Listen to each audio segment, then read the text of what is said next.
Գեգամ Մանուկյան։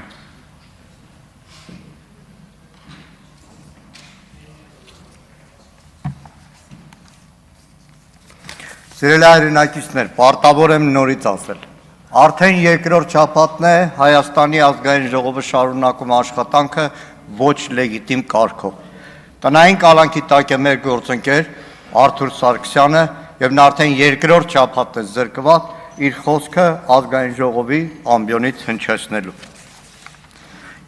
Իբրև նախաբան Տիկին Կարապետյանին չեմ կարա չանդրադառնամ, որտեղ ես ահավոր ներվայնանում եմ, երբ որ պատմական փաստերը կեղծվում են։ Ահավոր ներվայնանում եմ հատկապես այն հերոսական փուլի պատմական փաստերը, որ կեղծում են, որի շարքային անդամ երիտասարդ երջանկություն եմ ունեցել։ Հազար ներողություն պարոն Մանուկյան, ես ներվայնանում եմ, քանի որ աղմուկ է, խնդրում եմ դադարեցրեք աղմուկը, հարգելի գործընկեր։ Պարոն Ալեքսանյան, Ռոբերտ Քոչարյանը Հայաստանի Հանրապետության Գերագույն խորհրդի անդամ ընտրվել է 89 թվականի օգոստոսին Վանաձորից։ 92 ասեցի, ասեք 92-ին հելել եկել է 90 թվականի մայիսին ի թիվս 13 արցախցիների Հայաստանի Գերագույն խորհրդի նոր ընտրություններով ընտրվել է Գերագույն խորհրդի պատգամավոր եւ նաեւ նախագահության անդամ։ 92 թվականին Ռոբերտ Քոչարյանը, ինչպես Արցախի բոլոր մեր հայրենակիցները, այդ թվում իր ընտանիքով, դեռ Լևոնը Քոչարյան հոգր երեխա եղել, իր ընտանիքով Ստեփանակերտի գնդակոծությունների տակ շարունակել էին կազմակերպական գործը, որն ի վերջո հանգեցրել է 94 թվականին հաղթական այն զինադադարին, որը շարունակվել է մինչև 2020 թվական ռազմական թեթև բախումներով։ Տիկին Կարապետյան ներկայացնում է, թե դաշնակցություն Ռոբերտ Քոչարյան հակասություններ ունեցել։ Իրականում, եթե ուսումնասիրեք այդ շրջանի Արցախի Գերագույն խորհրդի աշխատանքը, ամեն նորմալ մարդ հպարտություն կապրեր, որովհետև մտքերի բախումները, տեսակետների բախումները, որ եղել է Արցախի Գերագույն խորհրդում 91 թվականի դեկտեմբերի ընտրություններից հետո, երբ որ Գերագույն խորհրդի նախագահ 92-ի հունվարի 8-ին ընտրվեց Արթուր Մկրտչյանը, ուղղակի նախանց կապրեք, օրինակ համեմատելով ներկայիս մեր ազգային ժողովը։ Այն Գերագույն խորհուրդն էր, որի անդամ օրինակ Դաշնակցության Արցախի կենտրոնական կոմիտեի անդամ Վիգեն Գրիգորյանը նահատակվեց։ Այն Գերագույն խորհուրդն էր, որտեղ Քարինտակից Դաշնակցության կենտրոնական կոմիտեի անդամ Վաղո Արուշանյանը նահատակվեց։ Վաղոյի տղան արդեն 44 օրյա պատերազմում նահատակվեց։ Նահատակվեց այդ Գերագույն խորհրդի անդամների մի կարևոր մասը։ Եվ պետք չի այդ քաղաքական պայքարը, բախումները, որ եղել են Արցախում, ներկայացնել ինչ որ արտառոց բան։ Հիմա այսօրվա օրակարգի հետ կապված, որպեսզի պատկերացնենք իշխանությունների վերաբերմունքը Հայաստանի Հանրապետության քաղաքական իշխանության վերաբերմունքը Հայաստանի Հանրապետության զինված ուժերի նկատմամբ, ես մի քանի տարի առաջ գնամ։ 21 թվական օգոստոս 18 Այստեղ մեր գործընկերների չաթերը կհիշեն։ Սահմանային լարվածություններ Հայաստան խմբակցությունը նախաձեռնեց զինված ուժերում սահմանում տեղի ունեցող հարցերի շուրջ պաշտպանության նախարարը ներկայանա ազգային ժողով։ Այդ ժամանակ ազգային ժողով եկավ այդ օրերին զինված ուժերի գլխավոր շտաբի պետի տեղակալ օպերատիվ գլխավոր վարչության պետ, ներկայիս գլխավոր շտաբի պետ Էդվարդ Ասերյանը։ Փակ աշխատանքային հանդիպում էր։ Դրանից երկու օր հետո նախկին զինվորականները ասին, լսեք, Ասերյանին հաստատ հանելու է։ Մի քանի օր հետո զանգին ասին Գեգամ, որտից գիտես։ Իսկ գիտեք պատճառն ինչ էր։ Էդվարդ Ասերյանը այդ օրը որ եկել ազգային ժողով, մի քանի ամիս առաջ մայիսին է նշանակվել գլխավոր շտաբի պետի տեղակալ օպերատիվ գլխավոր վարչության պետ։ Ուղղակի այդ հանդիպանը Սերյան Օհանյանը հարցվեց, մեկ էլ Ասերյանը դե զինվորականա, քաղաքականապես չի կարողացել այդ ժամանակ բանանի, ասեց Սերյան Մուշեղիչը կանգնածա բանակի ակունքներում, լավ հրամանատարավ, մի քանի հատ գովատ,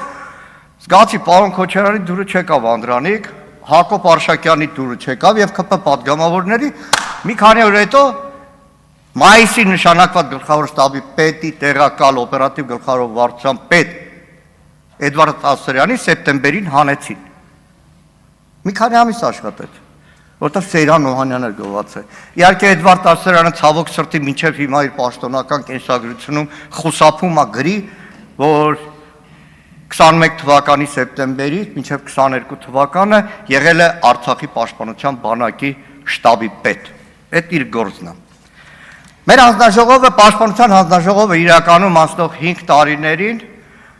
ակտիվ գործունեության մեջ է եղել։ Մենք այստեղ ահավոր քաղաքական բախումներ ենք ունեցել, ամենասուրբ բառերով, նաև հանձնաժողովում, շատ լարված օրեր ենք ունեցել, բայց քանի որ խոսքը վերաբերվել է Հայաստանի Հանրապետության անվտանգային համակարգին, մեր զինված ուժերին,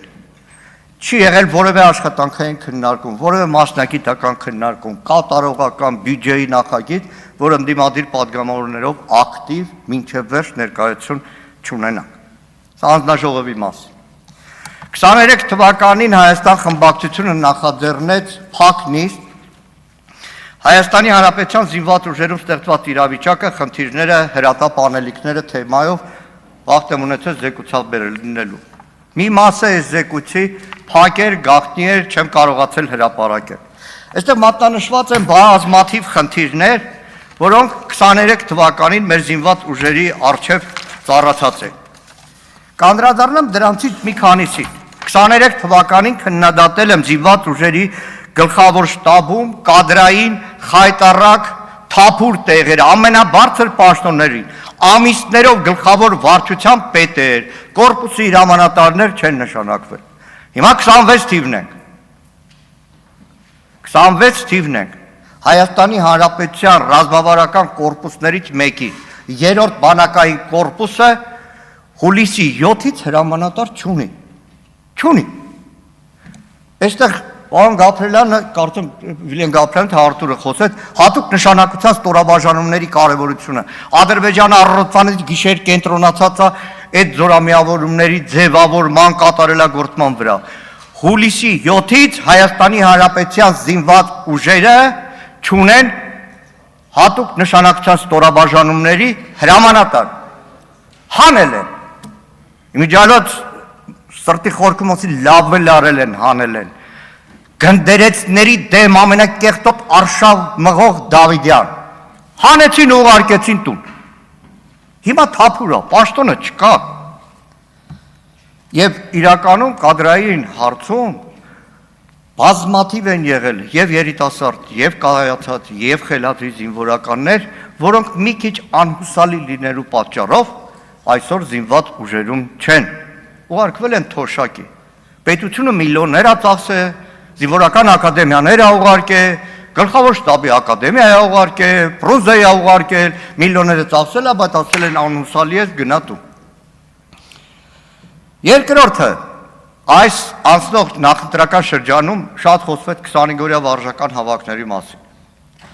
Նայեք, մեր հանձնաժողովում պարբերաբար այդ թեմայով խոսել են, պարբերաբար բարձրաձայնել ենք, 25-օրյա վարժական հավաքներ այո կարևոր է։ Այո, ռեզերվի հետ կապած պարբերական ուսուցումը խիստ անհրաժեշտ է, բայց անթույլատրելի է, ինչպես անցնող տարիներին, հիմա հատկապես, որ 25-օրյա վարժական հավաքները դարձել են մահակ, քաղաքական մահակ, բոլորդ ականատես եք եղել, այդ Ռուսաստանից եկողները հիմա արդեն մոդա է դառել, մարդիկ գնում են Վրաստան հանգստանում, գալիս են, հենց սահմանացնում են միանգամից վարժական հավաքի կադրը։ Ռուսաստանում իրենց հոգևոր ծառայություն մատուցող քահանաների մի կարևոր մասը տարբեր առիթներով եկել է հայրենիք, ընտանիքը այստեղ է ապրում, միանգամից 25-օրյա վարժական հավաքների են ճանապարհում։ Իրականում օրերս հետ հանդեսի տպագրած նյութը վարժական հավաքների եղած խնդիրների մասին։ Ինքը շատ ծանր էր խոսում էր, դրա համար գլխավոր շտաբի պետը շտապեց մի անգամից գնա այդ մարտական դիրքերը, հետո բոլորին էլ հասկանալի էր անձեն աչքով, որ շեֆի գալուն պատրաստվել են, էլի, պիրկ եկեղբաները, ամեն ինչը պատրաստել էին, բայց այդ խնդրեմը կա։ Իմիջիալոց այս կտրվածքով պարոն Ալեքսանդրը միանգամից ֆրակցիայի անունից էլ էլի։ Այս կտրվածքով կարծում Սասուն Միքայելյանը կհաստատի ժամանակը։ Այսօր առաջնագծում արտական հերթապահություն իրականացնող մեր հայրենակիցների շատերը, որ երկրապահի շրջանակներում այլ ձևաչափերով իրականացնում են, վերջին մի քանի ամիսներին լրջագույն խնդրի առաջ են կանգնել։ Բոլորին էլ հասկանալի է, չէ՞, այո, հայրենասիրությունը կա, բայց նաև մարդիկ մարտական հերթապահությունը տարիքում գնում են նաև գումար ստանալու համար, որը շատ էլ մեծ չի։ Գիտեմ, որ այդ մարդիկ մի տնից ցենք, մի տեղից չենք հասկանում են, որ դահակը կա, հազարավոր մեր հայրենակիցներ դահակի տակ են։ Առաջ ոնց էր գալիս էին 15 օր հետո գնում էին անձնագրով փոշտ, այդ գումարը ստանում են։ Հիմա քարտերի վրա է։ Մարդը գնում է հայրենիքի ծառայությունը մատուցում է, շահում է մեր դահակը։ Փողը միանգամից փոխանցված փողի մի առյուծի բաժինը գնում է դահակը։ Անցնող 5 տարիներին ամենօրյա իմ խոսակցության նյութ ա եղել ատեստացիան։ Մեր խոսակցության նյութ ա եղել ատեստացիան, որովհետև պարբերաբար շեշտել ենք, որ ատեստացիան մասնագիտական առաջխաղացման, մասնագիտական համապատասխանելիության հարց է եւ ոչ թե փող բաժանելու հարց է։ Դրա համար անցնող տարիներին այս ընտրություններին համոզված շարունակել ենք պնդել, որ մեր բանակում զինված ուժերում վարձատրության բազային աշխատավարձի փոփոխությունն է, որ հարցը լուծում է։ Ու պարզ օրինակը ես ձեզ ասեմ, մի 2 տարի առաջ էր կորպուսներից մեկ նոր տարվան իդեպ նոր գործընկերներին տեղեկացնեմ, ավանդաբար ընդդիմադիր բոլոր պատգամավորները, շատ պատգամավորներ նոր տարվա վերջի 2 օրը բոլոր մարտական հենակետերով գնում են զինվորներին նոր տարի շնորհավորելու։ Գնացել ենք հրամանատարներից մեկն է, դե ասում ընդդիմադիր պատգամավորը զգուշ ելնեմ։ Պարոն Մանուկյան, ատեստացիան հանձնել եմ, փողս ավելացել է, բան, հերել ենք պոստ, զինվորների համար ճաշ եմ սարքում։ Մեկ էլ ասեմ, տղեկ, երբ եք պոստ բարձրացել, դա դեկտեմբեր 28-29-ն է։ Նոյեմբերի առաջի օրերին, ասեմ նոյեմբեր, դեկտեմբեր, հունվարի կես նոր իջնելու է, 3 ամիս համարյա։ Այս հրամանատարը զգաց, ինչա կատարում, աչքերը իջացրեց։ Հետ գալուց ասում, լսի, քանի կոպեկի արժեք ունի քո բարձր աշխատավարձը, եթե դու չես կարողանում կազմակերպել քո զորամիավորում արտական հերթապահությունը։ Այս դժբախտ դեպքերը, որ կան, ստատիստիկան, որ նայենք, քանի կոպեկի արժեք ունի այդտեղ ատեստացիայով, չգիտեմ, հրամանատարի տեղակալի աշխատավարձի բարձրացումը, եթե իր աշխատանքի ծառայության մեջ նա թերացել է։ Հիմա մի հատ ուրիշ ահավոր բան է կատարվում։ Շատ խոսվեց զոհվածների ցանկերի հետ կապված։ Պարոն Գաբրելյան, զինապահում չկա 44 օրյա պատերազմում մեր նահատակների, զոհվածների բոլորի անունը։ Չի հրապարակվել 22 թվականի սեպտեմբեր 13-14-ի ադրբեջանական ագրեսիայի հետևանքով բոլոր զոհվածների անունը։ Իդեպ անցած տարի զինուց ծրագիրը, այդ օրը որոշեցի նայեմ, սեպտեմբերի 13-ին նույն օրն են զոհվել։ Ամբողջ հաղորդման մեջ մի բառ չասեց, որ մեր զինված ուժերի 264 զինծառայող զոհվել է 3 տարի առաջ։ 23 թվական սեպտեմբեր 19-20 Արցախի պաշտպանության բանակի զոհերի անունները պաշտպանության նախարարությունը տրամադրեցին, բայց գաղտնի գրությամբ, որ այս հատիկ անունները չկարողանամ հրապարակել։ Չկա այդ ցանկերը։ Ճիշտ է, զինապահում հիմական նահատակների մասին կենսագրություններ, բայց բոլորը չի։ Օրինակ ինձ դիմել են որպես երկիր մեդիա, մենք ժամանակին մեզ բացակայ չդնեք, շարք ունենք մոտ 2300 նահատակի մասին վիդեոհոլովակներ ենք, բայց դա թերի է։ Ինչ վերաբերվում է վերջին շրջանում զոհերի թիվը, մի ահավոր բան է կատարվում։ Հայաստանում մամուլում միշտ եղել է ոսկե օրենք։ Բանակում զոհի մասին մեկս իրավունք չունեինք խոսելու, մինչև պաշտպանության նախարարությունը չհայտարարել։ Մեր համար դա սրբություն էր, որտեղ բոլորս հասկանում ենք զոհի մասին լուրը տաս, չասես Գեգամ Մանուկյան, ամբողջ զինված ուժերում ծառայողների ծնողների սիրտը պայթելու է։ Հիմա վերջին շրջանում բեժները չի, որ դիտի ինչ լսում է տպում է։ Անունը չկա, 2-3 օրով անուն չեն հրապարակում, բայց հիմա ավելի սարսափելի տեղ ենք հասել։ Հիմա այլևս պաշտպանության նախարարությունը իր զինծառայողի եղերական մահը, ինքնասպանությունը, սպանությունը, դժբախտ դեպքը ոնց կուզեք, չի էլ հաղորդում, չի սփոփում այդ զոհվածի հարազատների, ընտանիքի անդամներին, այդ գործը թողել են քննչական կոմիտեին։ Քննչական կոմիտեն հարուցվել է քրեական գործ ու հպարտ է։ Արդյունքում զինված ուժերի զինծառայողի նկատմամբ վերաբերմունքը։ Մյուս հարցը, նայեք, այս տարի ԿՊ-ն ընտրություններից առաջ կրճատեց ծառայությունը, 1.5 տարի։ Շատ լավ 1.5 տարի։ Բայց 1.5 տարի կրճատելը, այ պաշտպանության նախարարության ներկայացուցիչներին ասում ենք հիմնավորում ունեք, քանի անգամ նամակ հիմնավորում չեղավ։ Բոլորի հիմքը հիմնավորումների Նիկոլ Փաշինյանի Facebook-յան լայվն էր։ Դա չտվեցին հիմնավորումներ։ Դեռ հարց, որ եթե ունեն հիմնավորումներ հուլիսյան ամառային զորակոչի ինչի տեղափոխեցին հունվար։ Բայց այստեղ կա մի կարևոր բան։ 1.5 տարի ծառայությունը պաշտպանության նախարարությունը գլխավոր շտաբ ասում է 80-ական ծրագրերը փոխվել են։ Տրամաբանությունը ընդհանրապես զինված ուժերի պարտադիր ծառայության հետևյալն է։ Դպրոցում կար նախնական զինվորական պատրաստություն եւ դպրոցական տարիներից նախնական զինվորական պատրաստության արդյունքում ինչ որ մակարդակ կայացած 18 տարեկան մեր երիտասարդը գնում է զինված ուժեր ծառայելու։ Հիմա հանել է, հանում են։ Հիմա հանում են ու փոխում են անվտանգային կենսագործունեություն։ Դպրոցական տղեն, որ 2 տարի դպրոցում դեմը տեսնում էր սպա, հոգեբանորեն հատկապես հիմա զինվորական այդ 18 տարեկան ագրեսիվ մի քիչ տաքարյուն երիտասարդի բանակի հետ սինխրոնիզացման կարևոր 2 տարի էր, երբ որ հայ իր սպա զինղեկը նկատողություն կարող աներ, գնահատական ցածր նշանակեր բարձր։ Հիմա այդ զինղեկի անունը վերանում է։ Զինղեկի անունը վերանում է։ Այսինքն այն 2 տարին որ դարել է 1.5, դեռ այն դպրոցական նախապատրաստությունն էլ վերջանում է։ Հիմա բանակի հեղինակություն շատեր են ասում։ Այս 2.5 տարի ՊՆ-ից փորձում եմ ստանալ փառքի անկյունների նմուշ, որոնք հանվեցին։ Թե մրցույթ ենք հայտարարել, տենդերը չեղավ 24-ին, 25-ին պիլոտային ինչ-որ ծրագիր, մինչև հիմա չեմ կարողանում։ Եվ վերջապես Անդրանիկ Քոչարյանը կասեր Գեղամ Մանուկյանի սիրելի թեման։ Հանդերձանք։ Նայեք, ամեն կառավարության ծրագրի հաշվետվության ժամանակ խոսացել ենք։ Ինչ ա եղել։ Պատերազմից հետո բնականաբար խոսում էր հանդերձանքը փոխելու մասին։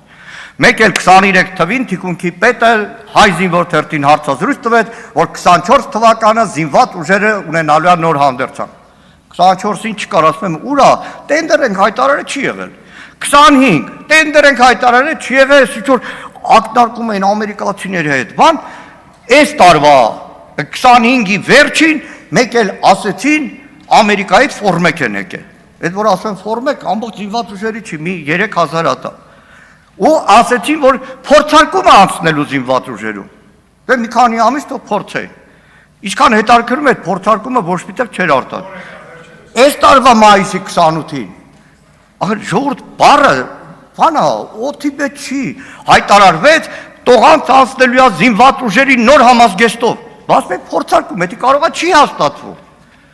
Ու այնքան էր այդ քարոշա մեքենան ասել նոր համազգեստ։ Այդ պարադի հաջորդ օրը խանութը մի հատ հին ֆորմով տղա էր կանգնած, մեկն ասեց, «Էս մեր նոր ֆորման է բանակի»։ Կարևոր է աջակցի մետրոյի նման տպավորությունը թողել էին։ Բայց հիմա էլ այն օրն եմ անդրադարձել, գլխավոր շտաբի պետը նոր ֆորմով է, օրը Միգուրինի էլ բանա բերետ է փոխում, հիմա ոնց որ ասել են, ով ինչ ռոդ վոյսկից է, այդ գույնի բերետ պետք է կրի։ Բայց գնում կանգնում է բանակի դեմ, բոլորը հին հանդերձանքով էր։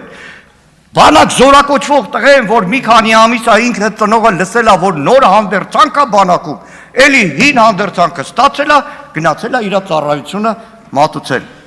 Կարևորը կոստումներն են, ռուսական մի խոսք ասում է, товарищ генерал, вы детей любите, детей нет, но сам процесс, հիմա կարևորը այս process-ն է։ Բայց ռազմարտությունների մասին շատ կուզեի խոսել, բայց չեմ անդրադառնա ԱԱՑ-ը, երկու բան ասեմ։ ԱԱՑ-ում ավելի հեշտ փոխում են սահմանապահ զորքերի հրամանատարներին, քան որևէ այլ բան։ Նայեք, Արման Մարալչյանը նշանակվեց 20 թվականի հոկտեմբերին, որտեղ այս իշխանության առաջին նշանակած սահմանապահ զորքերի հրամանատարը են խաղաղապահները, որ դուրս եկան փողոց, դրանց հրամանատարներ, պրավալ տվեց ռազմական գործողությունների ժամանակ իր գործը։ Արման Մարալչյանին հանեցին Տեր գյուղի միջադեպի համար։ Քննություն տարվեց։ Վերջում Աննա Գրիգորյանը հարցում էր, ասեցին որևէ զանցանք Արման Մանուկյանի վրա չկա։ Բայց մարդը այլևս չկա։ Հետո մնացած բոլոր ով նշանակվել է մի քանի ամսով։ Ավարտեք։ ԱԱԾ-ի բախտը վերեց, այնքան բան ունեի ասելու, բայց դա հանձնաժողովի նիստերին կասեմ դեռ։ Շնորհակալություն, Մեծրոկ Մանուկյան։